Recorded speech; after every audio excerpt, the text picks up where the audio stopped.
to the Suicide Prevention Show. We are super happy that you're here. That you are here means, you didn't know it, but it means you're part of the suicide prevention movement, where we're making suicide, especially teen suicide, a thing of the past. And our next speaker, I'd like for you to join me in welcoming into the studio Jennifer Eastwood. And Jennifer Eastwood is going to share with us what it takes to bounce forward, not just bounce back when life knocks you down. We know we get knocked down by life sometimes. We all do. Nobody gets out of this without some bumps and bruises. How you handle it makes all the difference in the world.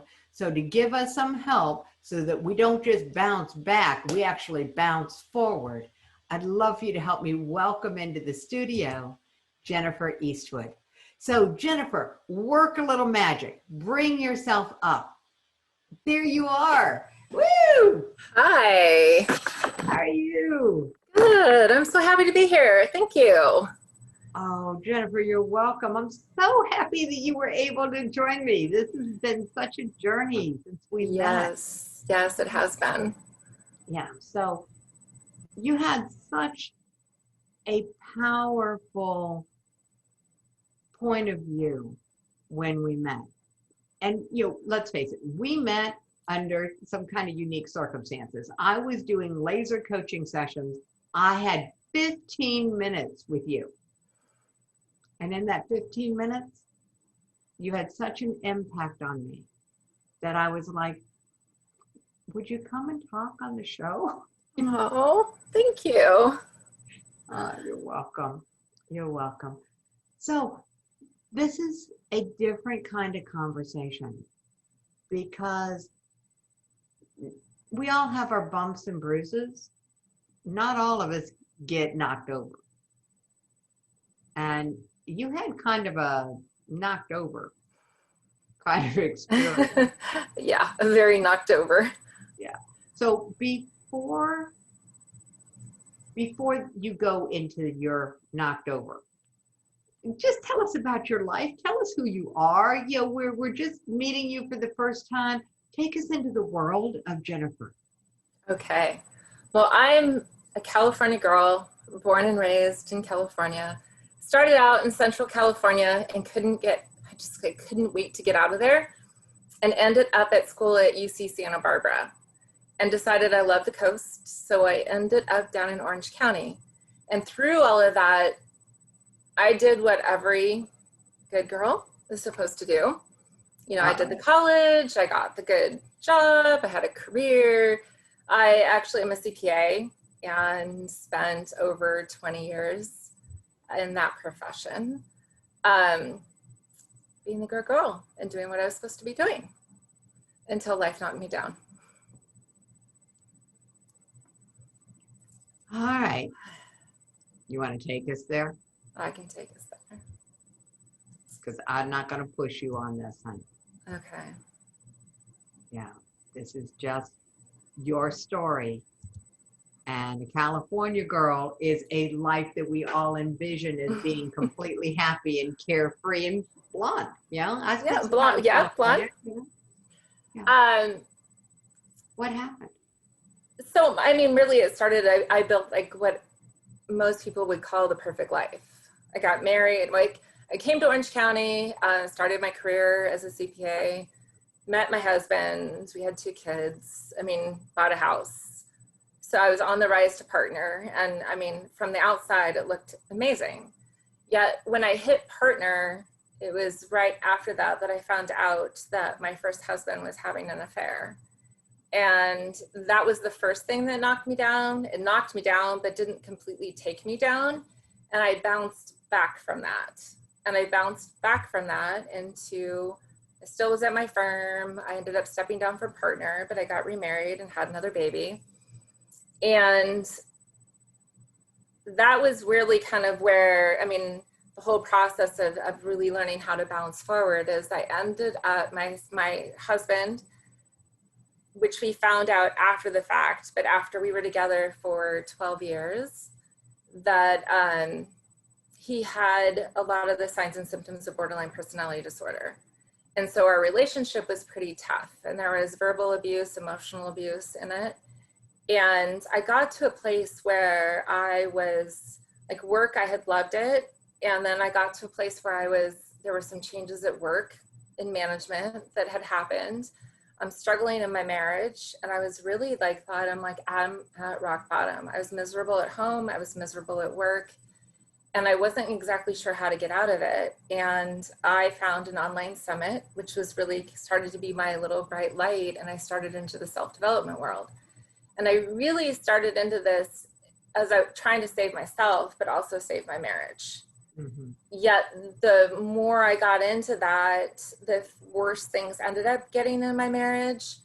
And in March of last year, my husband he moved out because we were just at a place that had become so toxic. And it was after he moved out that I learned about the borderline, and that was a lot of the reason for all of the issues that we were having. Yet he didn't want to go get the help to go see a therapist. He just felt like his demons were too many, and there was no way he was going to get out of it. And there was no way it would save us or our family. And shortly after he moved out, he began spiraling down into a place that he took his life. And which is the reason why I'm here in the whole suicide prevention. And the interesting thing in all of it is that, I've been very angry at him and myself, but what I really realized through all of this is that he did it because he didn't feel like he mattered, that he had a place. Yet he was the one that made me feel like I mattered, because I didn't feel like I mattered when we met, which is really what kind of took us into the relationship. Is he made me feel so special, and that I was so unique and different, and he listened to me, and he truly made me feel like I mattered, like I was seen and heard in a way I hadn't been in my past. Yet when he would get into he'd be triggered with the borderline issues, that was when it was almost like I became his enemy. And so it was the opposite, and he completely took that away from me, and I didn't feel like I mattered. So when I started doing this whole self-development, it was all about me trying to get to a place, to understand that I mattered to myself, that I didn't need to rely on anybody else. And it's interesting how the thing that what I really think brought us together is neither of us really felt like we mattered. And we both made each other feel like we mattered, except we dealt with all these issues. And then him taking his life really made me realize how similar we were, and how similar so many people are, and that we all are looking for happiness, but really it's to feel loved. We're really looking for love and connection, and to feel like we do matter in this world. And sadly, my husband mattered more. He mattered, his life mattered more than he even realized, because I think if he realized that, he wouldn't have taken his life. And I think that's the whole thing that I really want to get out there, and helping people understand how much they matter. They don't have to do anything, be anything. They just have to be themselves, and they matter. And they matter to a lot of people. And I think that when people get to that place of that, suicide is a last attempt, because they just don't feel like there's any way out. It's hopeless, and they don't matter, but they do. And I think that's the thing I want people to understand and hear, is that they do matter. That's really powerful.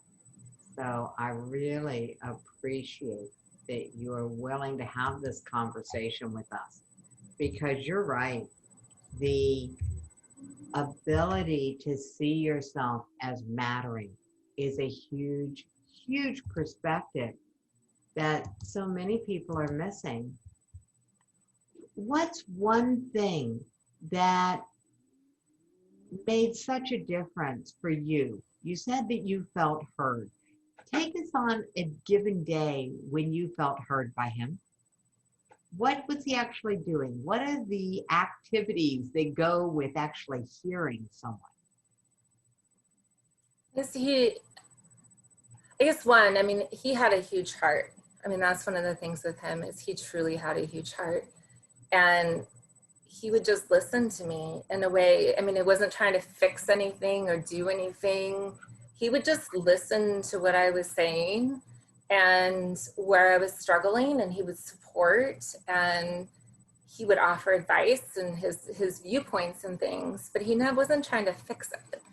And So he didn't have attachment whether or not you used his advice or took his advice. not initially. I mean, that shifted in all of it, but in the beginning, I mean, that was really, I mean, and he would do things that, I mean, he would go out of his way to do little things to make my day easier.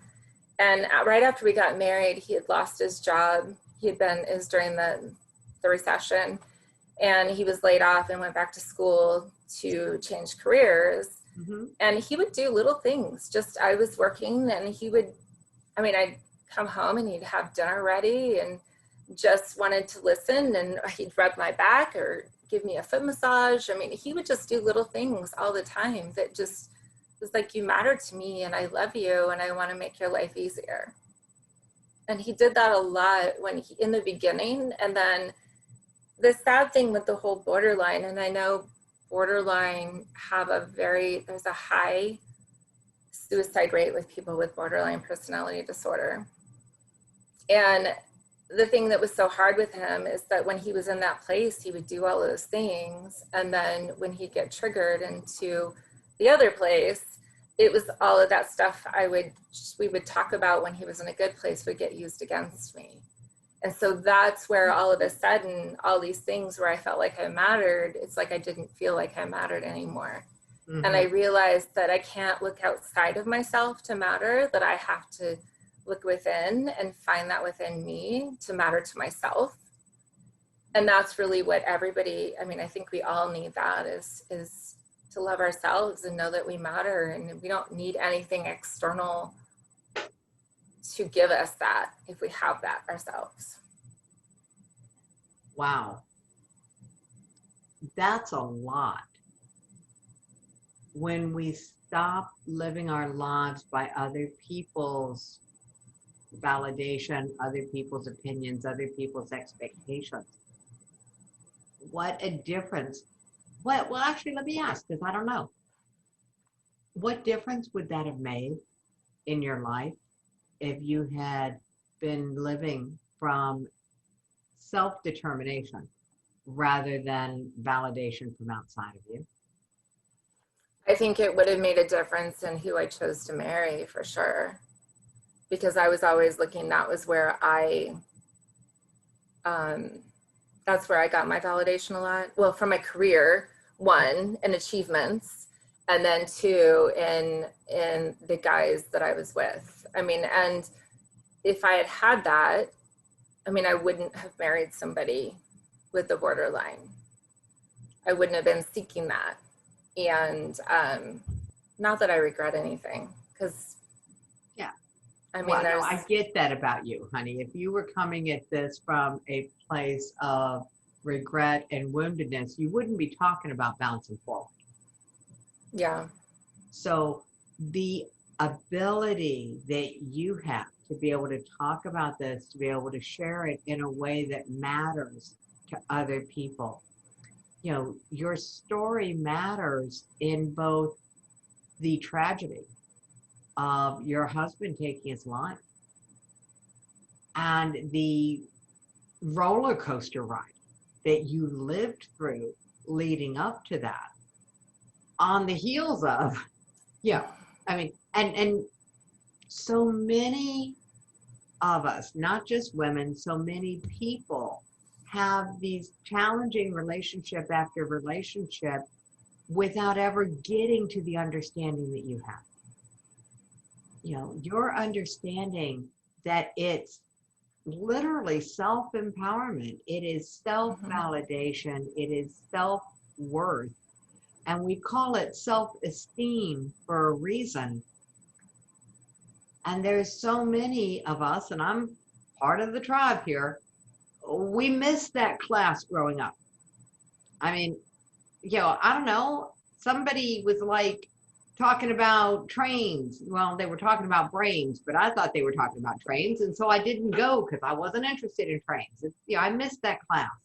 You know, this awareness you have now, Jennifer, this is the message that I just am so touched by.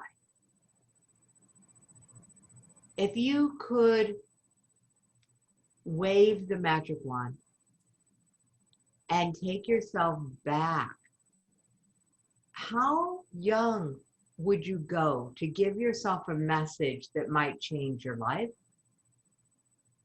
Would it be the last year, a year ago? Would it be, when the decades, or where would you go if you were going to go back in time to meet yourself and to say, I want you to know? Where would you go and what would you say? And I'd probably go back to elementary school. And what would you be doing that day? What would your elementary school self be doing where you would find yourself?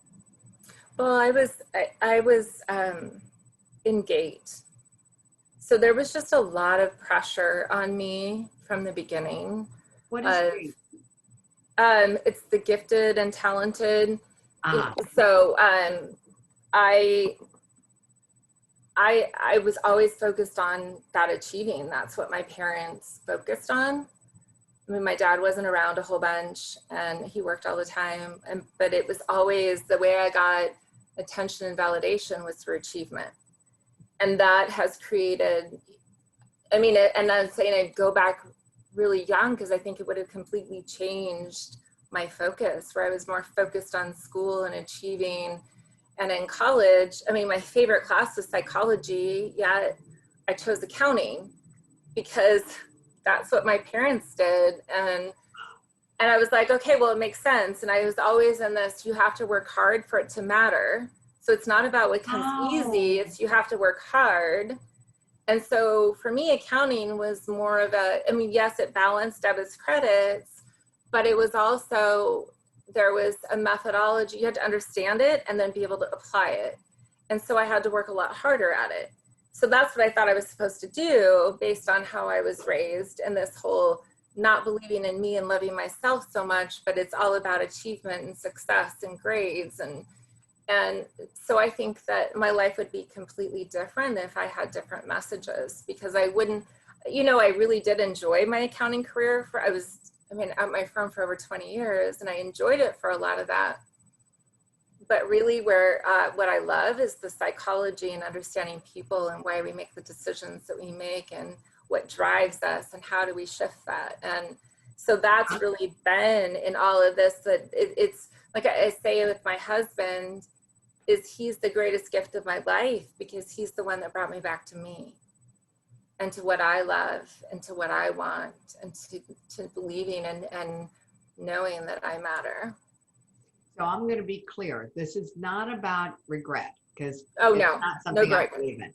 This is simply about what's the lesson that you would go back and give to yourself, because in this exploration, there are parents who can take this lesson to their kids now. And that's why I'm asking you this particular question. It's not about anybody did anything wrong. No. In my world. Yeah.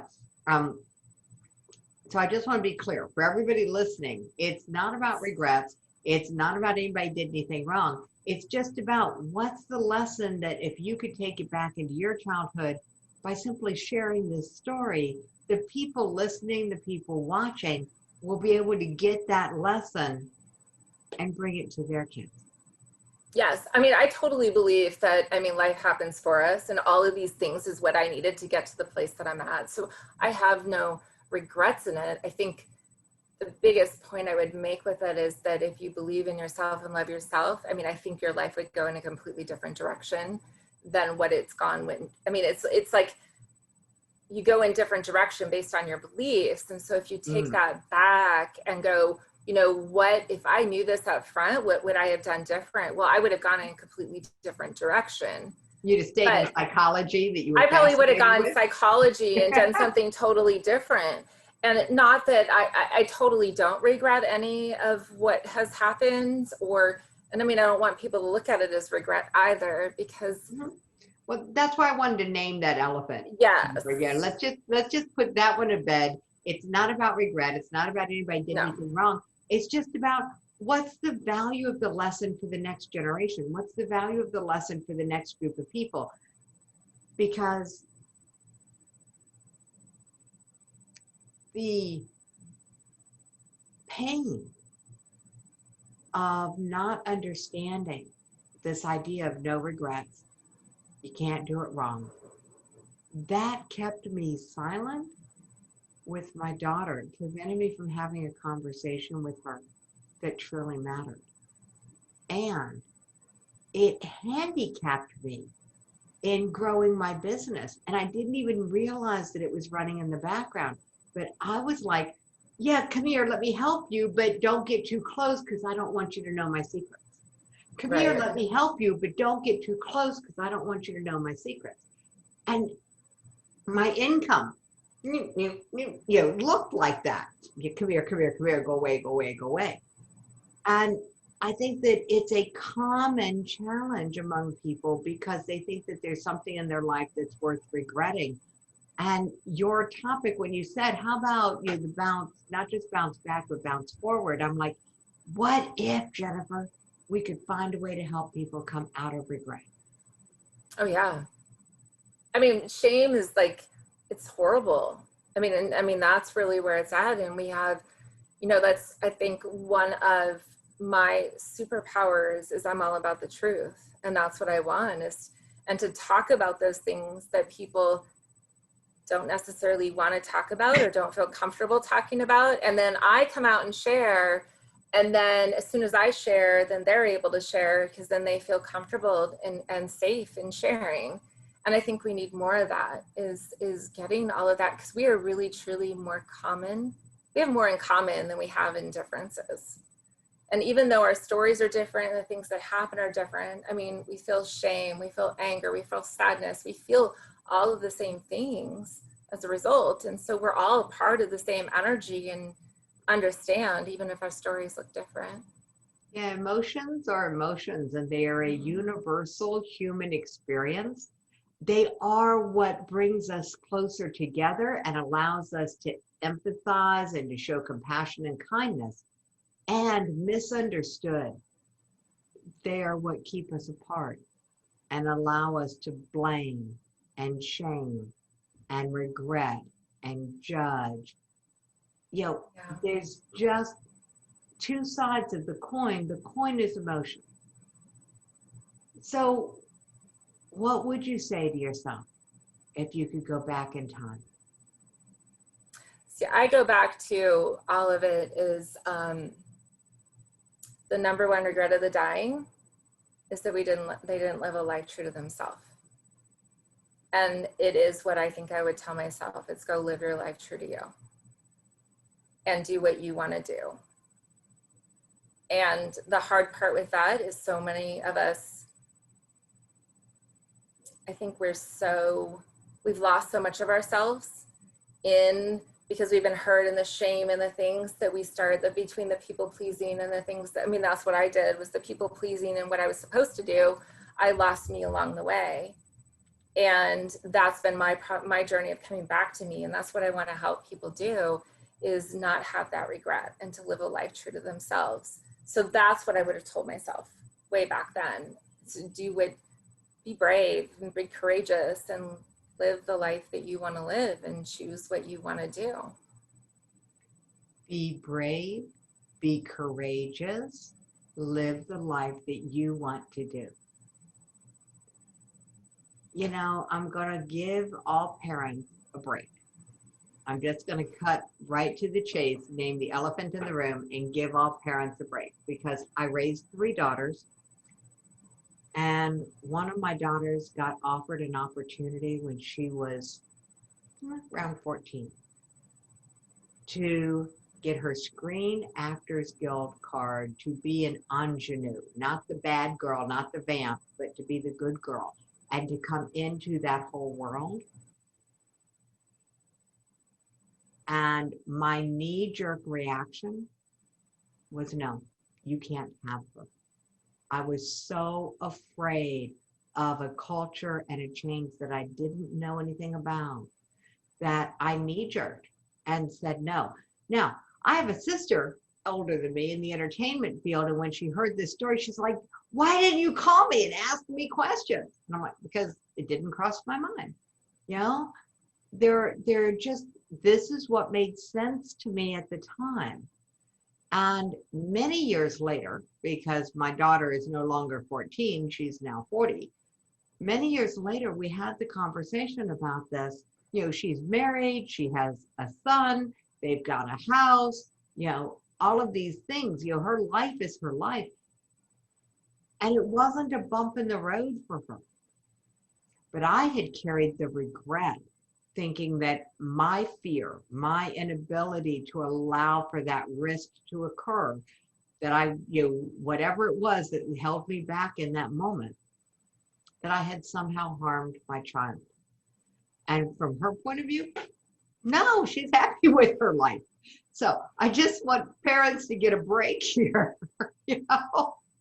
Oh, definitely. I have 3 kids too. So, I mean, and I did that with my daughter, my oldest, and she's 21. And she is one of the people pleasers. And I mean, her dad and I are divorced, but in trying to keep everybody happy. And I told her when she went off to college, I'm like, I want you to go off to college, and I want you to figure out you and what you want to do. Doesn't matter what dad and I want right now. You need to figure it out. But yeah, we make a lot of, as parents, we make a lot of mistakes, and we have a lot of, and then we do the best we can. We make a lot of decisions, and then sometimes we judge them as mistakes. What if we stop doing that to ourselves? I'd be so freeing. I think that we can start the no judgment club. What do you think? I think so. I think we all need it. Yeah, well, we have to make decisions. I mean, it's given, especially if we're parents.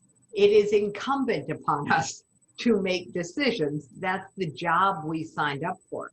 But what if we could stop second guessing them? What if we could stop judging them? What if we just went, oh, these are the results I got. Now, what do I want to decide next? And we got people chiming in. I'm in. I think that's what we need. I mean, we are our own worst. I mean, we truly are our own worst enemies.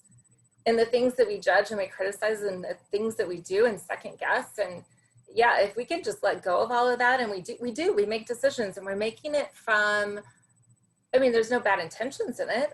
We're making those decisions from our highest, what we think is like the best for everybody. It seems like the best idea at the time. Yeah. It's the only reason why anybody does anything in my world. And I get pushback, but as far as I'm concerned, if you ever get tempted, this is for everybody. If you ever get tempted to ask someone, why did you do that? Or why did you do that? No matter what emphasis you put on the sentence, if you're ever tempted to ask someone why they did something, don't bother. Here's the answer. It seemed like the best idea at the time. Now you know why they did it. You can move on to some other more helpful question. Yes. Yes. So cool. So we have people chiming in for the No Judgment Club. Oh, no judgment. That's the place to be. There we go. So what's the opposite of judgment? What can we call this that wouldn't have the word no in it? It's about acceptance. There we go. All right. Acceptance. So let's do a straw poll, because I got a gut feeling about this. Put in number 1 if you would join a group that was the Acceptance Club, and put that in the chat. And we'll give it a second. Unconditional acceptance. There we go. We got a couple of ones coming in. Now, put a 2 in the chat if you would join the No Judgment Club. Yeah, let's just see. We'll just take this straw poll. We got some ones coming in for the Acceptance Club, you know, and we got some people who are thinking about the No Judgment Club. There we go. All right. So there was a great interview done with the man who wrote Nonviolent Communication, which has launched a movement in and of itself. Mm-hmm. And he got a lot of pushback for titling his book Nonviolent Communication, because he was in a community of people who were like, we don't use no, we don't put no in front of something because it negates the subconscious paying attention. And he says, yeah, and nobody would buy it if I had named it the peaceful communication. I think there's truth to that for sure. Yeah, because no one could resonate with it. Mm-hmm. Because it's not what you do. Yeah, nonviolent communication they could get. Yeah. And so we'll continue to play. We'll do some market testing. We'll figure this out. Yeah. Trust me, I tried really, really hard to launch a movement that did not have the word suicide in it. The Make It a Great Day movement, the book, Make It a Great Day, the choice is yours. All of these things that seemed like a good idea at the time. And here's what I learned. People don't know what that's about. Yeah. And that's what we're doing on the summit, is we're launching the brand of the suicide prevention movement. Everybody knows what we're talking about. When I titled this summit, the Suicide Prevention Show, trust me, I got flack. I got flack for calling it a show, not a forum, not a symposium. I got flack for our tagline, which is, we get that suicide is certainly serious. And we believe that suicide prevention can be seriously fun. Why? Because if you're having fun, you're further away from the ledge. Yeah, that's true. And I got a lot of pushback on it. And the good news is that if you're getting pushback on your brand, it's probably the right brand. The last thing you want is a brand that is so vanilla that you attract everyone. Yes, that is very true. Yeah, you won't serve anyone. Yeah. Well, and I think with judgment, everybody knows when they're judging, but people don't always know what's the reverse of that, and how do you not judge, and what do you need to do? And because that's not how we live. We live in a society we judge and blame and criticize. And so I think a lot of people know when you're doing that and you don't want to do that anymore versus what it is I'm supposed to do instead. Yeah, absolutely. And I'm laughing. I'm going, oh yeah, a lot of people, all of these things outside of ourselves, judgment, criticism. And I'm like, yeah, and it goes on inside my head too. Yeah. Oh yeah, it does. And that was one of the reasons I was just super excited that you were coming on the show, that we could have this conversation, that we could help people just sort of walk their way into a place where they don't have to really worry about getting it right, as long as they are simply getting it. So keep talking with us. Tell us what else you would tell yourself when you were little. That I needed to love myself. I mean, just true love myself. Instead of, it's like to watch I guess it's the way I'm talking to myself. That's what I would, it's like watch how I'm talking to myself and pay attention to that. Because what we say, there's, I don't know how many thoughts a day that we have. And we're just so not aware of what those thoughts are. Yet most of those thoughts are negative thoughts. And they just kind of run in the background and you're never paying attention to it. And then it impacts your behavior and the things that you do. But to be my own best friend, I think would be the thing that I would say. And it's interesting, my youngest she's 9, almost 9. And being out of school, she's playing with just some of the girls in the neighborhood. And there's one that just isn't always very nice and says things to her that are very not nice. And she gets all upset about it. And having the conversation with her of, not listening to those things and knowing who you are on the inside. And so not taking that stuff in, because I know that's what I did when I was younger, is I absorbed things that I'd heard from other people and took those on as truths instead of my own truth. Yeah, so that would be one thing. I would definitely. That's a really big thing. You know, I'm liking that a lot. So let's just play with this one more step down the rabbit hole. Okay. Wave a magic wand. Bring yourself back to today. What do you know now that you're going to take forward as you bounce forward?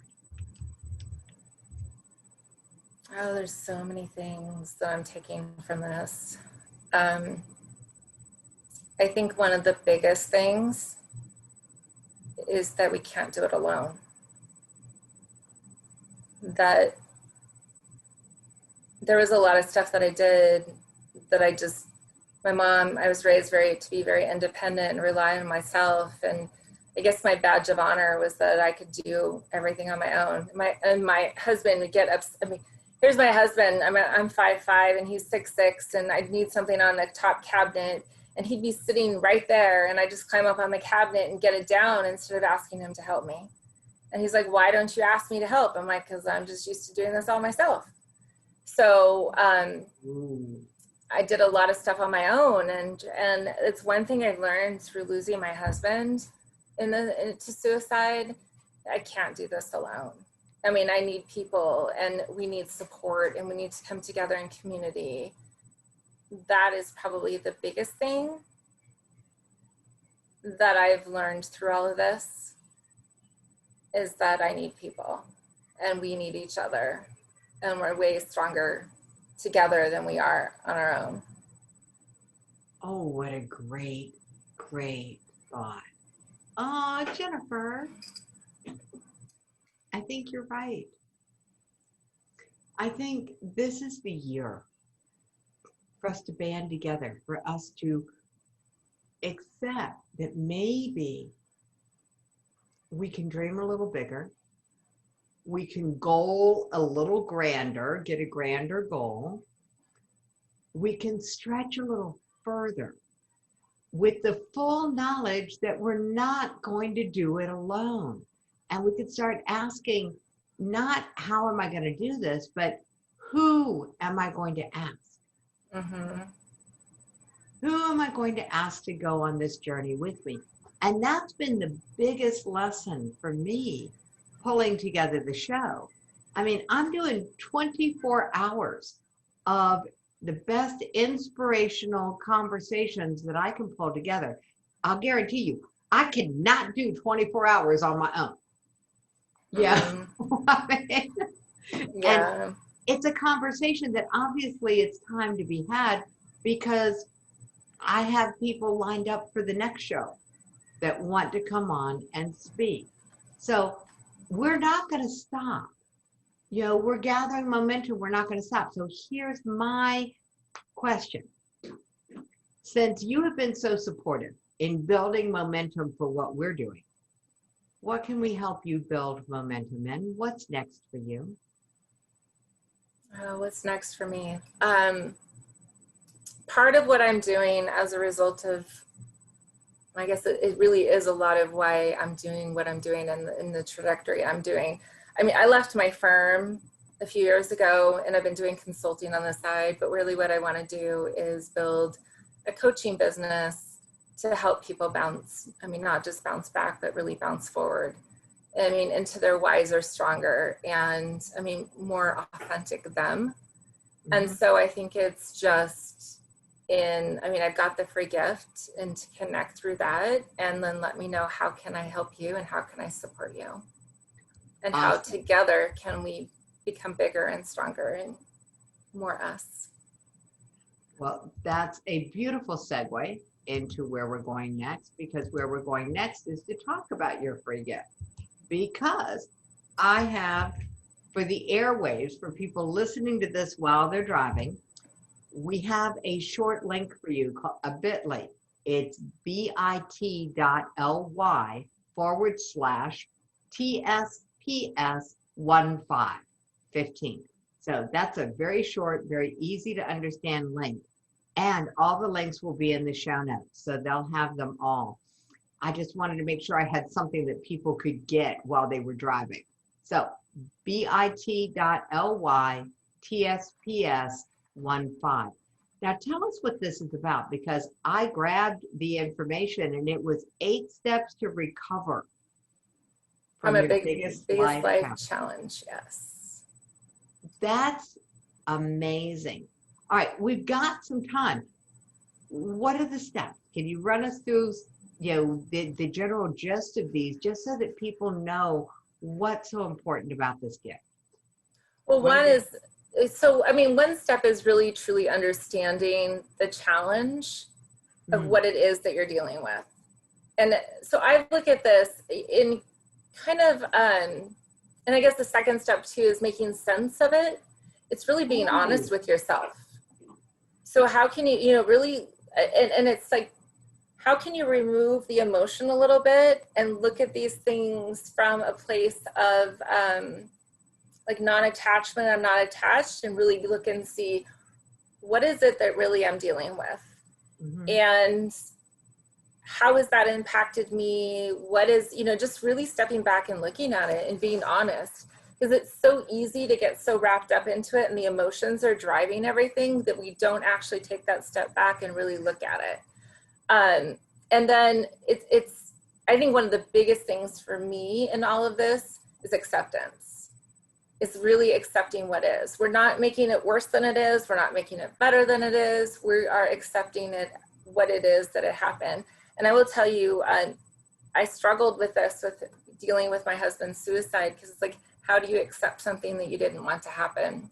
Mm, That was really tough. And I still come to the place where I've accepted that that was his decision, and I have to accept his decision. It's not what I would have chosen, but there was a lot of resistance that I had to this, and it took a while to get through that, but that is a really big piece of it. And then it's really learning to live consciously and becoming aware, because when we go through something, a series, a challenge in our life, an emotional, I guess it's really hard to be truthful to ourselves of where we really are. I know what I told myself is that with my husband, oh, I can get through this. It's not a big deal. Until I started, like, I was forgetting meetings at work. I couldn't focus. I couldn't do all of these things. mhm. And I really had to start being conscious of what was really going on within me. And what was I feeling at that particular point in time? What was I resisting? What did I need to accept? And it was really starting to consciously choose what I was doing versus just unconsciously going through the process. And when you do that, you really come back into, it's like you're taking your power. I think one of the hardest things for me in going through a big challenge is that it's like your life feels like it's out of control. Mm-hmm. And how do you get that back into control? And Ah, for me, it was all about coming back to me and what did I have the power to do? I couldn't change my husband's, what he chose to do. I had to accept what he did, and I had to make decisions from that place. And so it really comes into consciously looking at that and choosing, and forgiveness and all of that too. Because forgiveness is a big piece. Forgiveness of ourselves, forgiveness of other people. It's a big mhm. piece. And then it's really starting to just focus on the here and now. And where am I? What do I want? What's going to help me? What, Mhm. if you're like with me, I've got, I have she was 7 when he died. I had to focus on her and like really focusing on what she was doing and just her expression, how she was, and trying to be really present in that moment. And then I think a big piece is taking care of ourselves. I think we lose that. And what is it that we need? Is there somebody we need to talk to? Do we need to take a bath? Just giving ourselves some grace to go through it. Mm-hmm. And I think at least I did. I did a lot of, I pushed myself to try to get through it instead of giving myself the grace to go, you know what, it's a hard day. Or something happened and it triggered everything, and just being kind to myself during all of that. And what do I need in those specific times? Mm-hmm. And then the support. We need to seek and share support. So it's really about how can we get support and how can we support? Because sometimes when we're supporting other people, it takes it off of us and lets us focus on something else and makes us feel good. And then discovering your true self. I mean, I think that's really my whole message, and that's the gift my husband gave me, is that it's coming back to who am I, my truest self, and what do I want, and where am I going, and how do I take all of this and build a life that I want to live now. Wow. So it's a lot packed in all of that. Yeah, I was going to say, wow, what an amazing gift to take people through all of that. Jennifer, thank you. Oh, you're welcome. Thank you. I'm so happy to be here. I'm very, very happy that you were willing to come and share your story. Well, I'm happy to share. So the link is in the chat for everyone. You know, the 8 steps to recover from your biggest life challenges and bounce forward.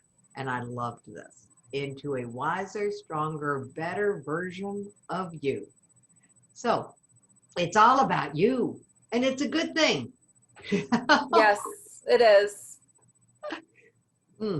I love it when people come into the center of their own life. So Jennifer, thank you for being willing to help so many people come into the center of their own lives. Well, thank you. Thank you for having me here. I've enjoyed this.